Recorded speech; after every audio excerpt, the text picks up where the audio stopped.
Ciao comrades, latest Vita Homebrew news are here. We got an update for an emulator, exciting new plugin for PSP, some new releases, and a cool showcase in the end. So let's get cracking. Let's begin with the MU for Vita by No Word, huge thanks to him. This is a modification of the already existing app called MU for Vita Arch, which is an alternative emulator front end to the Retro Arch. New update brought us some nice graphical overhaul as well as new emulators and cores. So this is an old version, this is a new version. I kinda dig the new bubble, it's nice. This is a launch screen, here is pretty much nothing. And the new one has all the system nicely displayed. I like this one a lot. Now we can launch both of them. This one has much quicker loading, not as much, but you see it was quicker. And here we are, this is the comparison of both versions. Here it's much less emulators available. Here all the old ones are available as well as new ones that have been added. For example, there has been DOS emulator added. Bunch of new cores have been added to the arcade emulator. Previously there was only FBA Lite, now there are like 7 more cores, which is great. Atari 2600, Atari 5200, Atari 7800 was added. Here in the old one, as you can see, when I want to launch arcade, there is just FBA Lite available. New cores have been added also for GBA. New one has also MGBA core available. Or for example, for SNES emulator, there has been even the latest Chimera SNES core added, as well as Mednav and Superfaust. Presumably, those are the best cores that are available for the Vita for SNES emulator. Let's try to launch it. I will launch Chimera in here. I think that's like the best one available because there is a star next to it. Here in the browser, I'll just pick my game. Let's say Yoshi's Island. Launch. I can launch it on the old one as well. Now we are inside of the emulation. When I press home, there's gonna be the menu. This is the old menu, main, save states, graphic settings, controls, hotkeys for quick save and quick load, core settings, and miscellaneous. New one is pretty much same like that. System settings, save state settings, graphic settings, remapping controls, hotkeys, core settings, and miscellaneous settings. We can check also about MU for Vita++, compiled at January 2025. Author, special thanks to the previous developers. And here are all the GitHub links for the cores that have been used. It looks pretty okay, so in case I wanna get out of the game, I go exit game. Yoshi's Island have quite long beginning, so we can try Star Fox.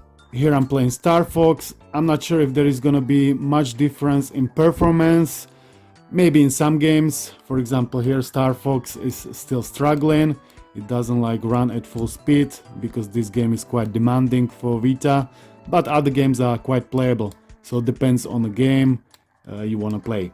Let's get out of the emulator, back to Arch, and now let's check the DOS emulator, which I'm a big fan of because DOS emulation is very cool. Here I've been playing Dangerous Dave 2.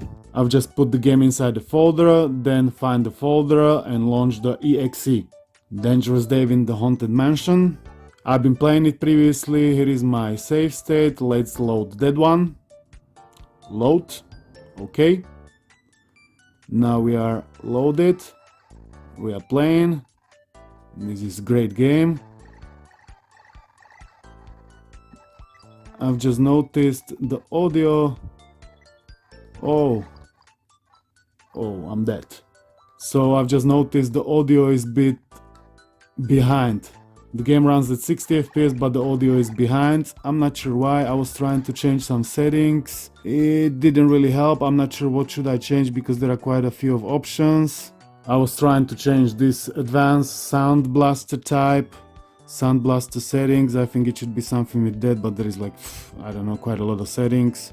So I just randomly picked something and changed it if it's any better. Let's try if it's any better. It's pretty much same. I'm not sure. This emulator and the new cores are really good. I like them. I'll try to play with them to see, if the audio can be any better. but overall solid update. I like it a lot. You know, it wasn't available on the old one, so it's great they have added new cores. Here you can see all the cores that are available: NES, SNES, Mega Drive, Game Boy Color, Game Boy Advance, PC Engine, PS1, Neo CD, Wonders from Color, Neo Geo Pocket, DOS, and these are new one for DOS, Atari, all the versions, Vectrex, Amiga and ZX Spectrum. You can install this new version simply by going to the GitHub official release page, into releases, and here you can find the VPK. It's 140 megabytes, so install it and add ROMs to your desired folder and then just launch the ROM. Or if you would like, you can also install all the emulators as a standalone apps. You know, you don't need to install full EMU package, EMU for Vita package, but you can install all of them separately. Like for example me, you know, I don't want to play any other emulator, just those ones, so I'll install just that one separately. Second, we are looking at the brand new PSP plugin called VPA2 PSP that allows modified PSP to be connected to VPA2 encrypted Wi-Fi network. This is a Vololo article. 20-year-old PSP can now connect to VPA2 Wi-Fi networks. Acid Snake and the ARC development team have released a significant update to the ARC custom firmware for the Sony PSP. Custom firmware now allows the PlayStation Portable to connect to VPA2 encrypted Wi-Fi networks. This is thanks to the recently released VPA2 PSP plugin created by developer Moment and published on the PSP Homebrew Discord. As you might know, to connect PSP to Wi-Fi in 2025 is not as easy as it might seem. For example, I was using my hotspot and I was setting it to 2.4 GHz and I had to switch off the security. So I had to put it to open and save, you know, but then anybody can connect to your Wi-Fi on your hotspot, so that's not really a good option. But now with the new plugin you can leave it on this option and you're gonna be able to connect absolutely fine, which is great. So here, as you can see, this is the post of the developer that shared it on the Discord. Currently there are some limitations. As you can see here, it only works with 2.4 GHz Wi-Fi only. If your router uses a single SSID for both 2.4 and 5 GHz, you may need to separate them and connect your PSP to the 2.4 GHz network. That means like when I have it in here, 2.4 and 5, so you need to change it to 2.4 only and then it should work. Another limitation of this plugin is when you enable it, your VEP and VPA encryption will not work. So you can choose either VPA2 or the old one, but I think this is a no-brainer. Here is another limitation: VPA2, VPA3 mix mode and VPA2 AES only. Check the full article on the vololo.net to find out more. Currently this works only on ARC custom firmware. If you don't have it, you need to install it first. It's just a plugin, so theoretically you should be able to install it on any custom firmware, but I wasn't able to find any release of the plugin anywhere, you know. It's just built into the ARC as of right now, because it's like an initial release. I think developer wants to give it some polish before it's gonna be officially released. If you wanna install ARC custom firmware and this plugin, Mr. Mario has made a nice video for you. He has nicely explained everything in there, so I recommend checking it out if you're into it. This plugin is awesome, I love it, and I'm excited to see that PSP is still getting some tender loving care even in 2025. Big 2 thumbs up! Next, we have a new Vita port release of Mighty Mike, ported by Renegade Mente. This is another free shareware game developed by Pangea Software. It is a 2D run and gun game, so you are running around, shooting in all directions, killing enemies, collecting different weapons, power-ups, health potions, and you are also saving bunnies. The graphics are simple, but if you are a fan of this older style of games, surely check it out. As I said, it is for free, so you just need to download VPK from your preferred source and install it. In the latest Homebrew News episode, I also talked about the new port of Ottomatic and Bugdom 2. These are also free games developed by Pangea Software. I prefer Ottomatic, but Bugdom 2 is also not bad. Same thing here, you can just download them and install for free. So this can't be really a bad deal, can it? Also, cannot forget about reminding you of the new port of Doom 2 RPG, which I'm a huge fan of. This one is a must install for every Doom fan, so I'm just reminding you, if you are a Doom fan, you must install it. Next we have an update for upcoming homebrew games that are gonna be developed by MrKane. On his Patreon right now, you can choose which game out of 4 he should keep developing. On the first spot right now is a Cartoon Combat Flying Circus. It is like a flight combat simulator kind of game. It is in early stages of development. He shared some update videos on his YouTube channel. Feel free to check him out, link is down below. As of right now, it's pretty rough around the edges, but at least we can get some kind of idea what it's gonna be about. What kind of mechanics are gonna be used, what kind of graphics and things like that.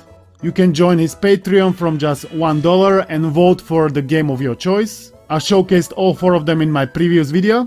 I think he's not using Patreon because of money, but because he wants to stay motivated, you know, he wants to stay in a positive state of mind.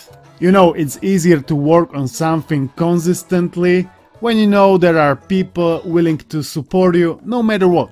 So do as you please, I'm just reminding you it is happening, and I think this is also suitable time to give a big shout out to all of my Patreons and channel members, which are doing similar thing for me. They are keeping me motivated and in a positive state of mind alongside this book. So huge thanks to all of you guys, your support makes a big difference. Next we have a showcase video from Renegatamente from his work on Android port that might be, I repeat, might be coming to the PS Vita. The game is called Ultimate Spider-Man Total Mayhem and it is a super impressive game. When I saw the video, it got me so hyped that I had to create this video and share this awesome information with you. I mean, it is not a AAA game, it is just an old school game love masterpiece. But it is a super fun game nonetheless, at least for me. I cannot exactly remember which one was the last Android port that we have received, but I think it was a while back. So to see that Rain is working on the upcoming one fills me with excitement. The game, even right now in these early stages of development, looks quite playable to me. I mean, I was playing it just recently on my Xperia Play, and even on that device there are some issues with the frame rate. In spite of that, I was able to enjoy it perfectly fine. So I don't really see a reason why it wouldn't come to the Vita, maybe only if there is some kind of game-breaking bug, cause even the audio seemed to be working absolutely fine, which is usually the biggest issue with these Android wrappers. I'll be closely monitoring this situation. If there is anything new, I'll let you know, so subscribe to not miss out. Last but not least, I want to talk about the port of Fallout 1 and 2 on the Switch. Recently I've been testing it. I released a setup video on my second channel. Yeah, I have also a second channel, if you didn't know. I'm posting there usually just this kind of edgy stuff. You know, it wouldn't be really smart to release the full tutorial of homebrew Switch video on this main channel, even though it absolutely deserves to be here. So I at least wanted to give it this kind of shout out. If you have modded Switch and you like Fallout 1 and 2, it deserves to be added to your library and you can thank the developer later. Even right now, both OG Fallouts 1 and 2 are playable and enjoyable. And remember, when there is an update, I'm pretty sure you just need to download new executable and the rest stays the same, so you can carry on where you left off. That's about it for this episode. If you have enjoyed it, show it some love, like, comment, subscribe, join, whatever your heart craves for. Thanks to you for watching and I'll catch you in the next one. Peace! Comment of the day at the complete end of the video from my latest homebrew news from Jupiter Apollo. Been years since I picked up my Vita, but seeing how much it's thriving makes me really want to dust that old boy off. This community is amazing. I have to agree, absolutely agree.